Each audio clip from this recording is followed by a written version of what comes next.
Good morning friends, I hope आप सब बहुत अच्छे से होंगे। दैनिक रोजगार समाचार डेली करंट अफेयर्स के सेशन में आप सबका एक बार फिर से हार्दिक स्वागत, खैर मकदम, मोस्ट वेलकम। दोस्तों, आज है 17 अगस्त और हम इस वीडियो में बात करने वाले हैं आज विभिन्न समाचार पत्रों में छवि रोज़गार और शैक्षिक जगत से जुड़ी अहम अपडेट्स के बारे में। तो दोस्तों, उत्तर प्रदेश प्राइमरी शिक्षक भर्ती 69,000 जो कि 2019 में हुई थी, उसको लेकर के एक बड़ी अपडेट आ रही है। इलाहाबाद हाई कोर्ट की लखनऊ बेंच ने 69,000 शिक्षक भर्ती सूची को रद्द कर दिया है। जी हाँ, इसके लिए दो सूचियां जारी की गई थीं। उन दोनों सूचियों को इलाहाबाद हाई कोर्ट की लखनऊ बेंच ने रद्द कर दिया है और सरकार को टाइम दिया है कि 3 महीने में फिर से आरक्षण का पालन करते हुए ये सूचियां जारी कर दी जाएं। जी हाँ, आइए इसके बारे में और पूरी खबर इस वीडियो के अंदर देखते हैं।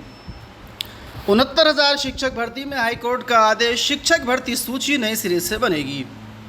जी हाँ, हाई कोर्ट के लखनऊ बेंच ने 69,000 सहायक शिक्षक भर्ती परीक्षा 2019 की 1 जून 2020 को जारी चयन सूची व 6800 अभ्यर्थियों की 5 जनवरी 2022 की चयन सूची को दरकिनार कर नए सिरे से चयन सूची बनाने के आदेश दिए हैं। न्यायालय ने इस संबंध में 13 मार्च 2023 के एकल पीठ के आदेश को संशोधित करते हुए यह भी निर्णय दिया है कि सामान्य श्रेणी के लिए निर्धारित मेरिट में आने पर आरक्षित वर्ग के अभ्यर्थी को सामान्य श्रेणी में ही माइग्रेट किया जाएगा। इस भर्ती सूची में जो कि 69,000 की पहली चयन सूची आई थी, उसमें आरक्षण का पालन नहीं किया गया था। अगर कोई कैंडिडेट अनरिजर्व्ड कैटेगरी के कैंडिडेट के बराबर या उससे ज़्यादा नंबर लेकर के आया था तो भी उसको उसकी रिज़र्व कैटेगरी में ही जगह दी गई थी। जबकि नियम ये है कि अगर कोई रिज़र्व कैटेगरी का अभ्यर्थी अनरिजर्व्ड कैटेगरी के अभ्यर्थी से ज़्यादा नंबर लेकर के आता है तो उसको सामान्य चयन सूची में अनरिजर्व्ड कैटेगरी में ही शामिल करते हुए उससे ऊपर रखा जाएगा और उसकी गिनती अनरिजर्व्ड कैटेगरी के पदों में की जाएगी। लेकिन इसके अंदर ऐसा नहीं किया गया था। इसके अंदर ये एक बड़ी विसंगति थी और इसी के लिए 2019 से ही हाई कोर्ट और सुप्रीम कोर्ट के चक्कर काटे जा रहे थे।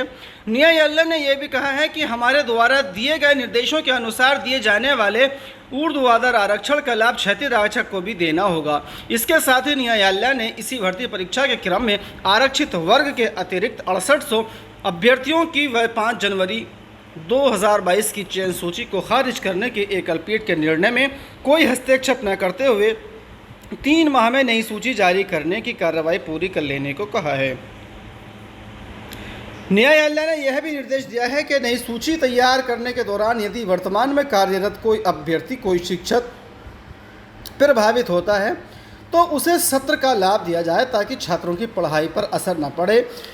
इस बात का आशय यह है कि अगर कोई शिक्षक जो चयनित हो चुका है और वो इस वक्त में अपनी सेवा जो है वो किसी विद्यालय में अंजाम दे रहा है, अगर वो नई सूची तैयार करते समय चयन सूची से बाहर होता है तो उसको इस सत्र के लिए रखा जाए। इस सत्र के बाद ही उसको बाहर किया जा सकता है, वरन उसको इस सत्र के बीच से बाहर नहीं किया जाएगा।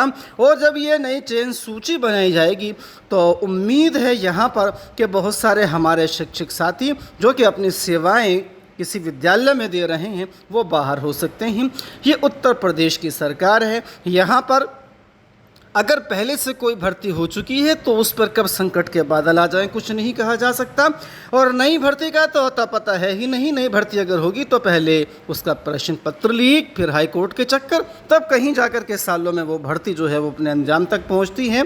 और अगर पहले से 5 साल पहले या 4 साल पहले 6 साल पहले की अगर कोई भर्ती है तो उसका भी पता नहीं कि कब हाई कोर्ट में चली जाए और कब उसको रद्द करना पड़ जाए।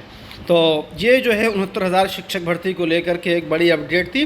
3 माह में नई सूची बनाने का आदेश दिया गया है और आरक्षित वर्ग के 6800 अभ्यर्थियों की चयन सूची खारिज करने का आदेश जो है वो यथावत रखा गया है। इसके अलावा अगर कोई शिक्षक इस नई चयन सूची से बाहर होता है तो उसको इस सत्र में बाहर नहीं किया जाएगा, सत्र के बाहर ही उसको हटाया जा सकता है। आइए अब बड़ी अपडेट की तरफ आपको दूसरी जो है लिए चलते हैं, जो कि है उत्तर प्रदेश पुलिस भर्ती परीक्षा को लेकर के। आवेदन में आधार नंबर नहीं है तो 2 घंटे पहले परीक्षा केंद्र पहुंचेंगे ऐसे अभ्यर्थी। जी हाँ, अगर सिपाही भर्ती परीक्षा के लिए आवेदन आपने किया है, लेकिन अगर उसमें आपने इसमें आधार का नंबर नहीं दिया है तो आपको परीक्षा केंद्र पर समय से 2 घंटे पहले पहुंचना होगा। जी हाँ, चूँकि पुलिस भर्ती परीक्षा जिसका कि प्रश्न पत्र लीक हुआ था, अब वो परीक्षा 23, 24, 25, 30 और 31 अगस्त को आयोजित कराई जा रही है। 5 दिनों के अंदर जो है अब ये परीक्षा का आयोजन होगा। तो अगर आपका आधार नंबर नहीं डला हुआ है फॉर्म के अंदर तो आपको 2 घंटे पहले परीक्षा केंद्र पर पहुंचना होगा। तो साथियों, इस वीडियो में इतना ही। वीडियो अच्छी लगे तो लाइक कीजिएगा, शेयर कीजिएगा, साथ ही साथ इसी तरह की दूसरी अपडेट्स पाने के लिए चैनल को सब्सक्राइब करना ना भूलिएगा। Thank you.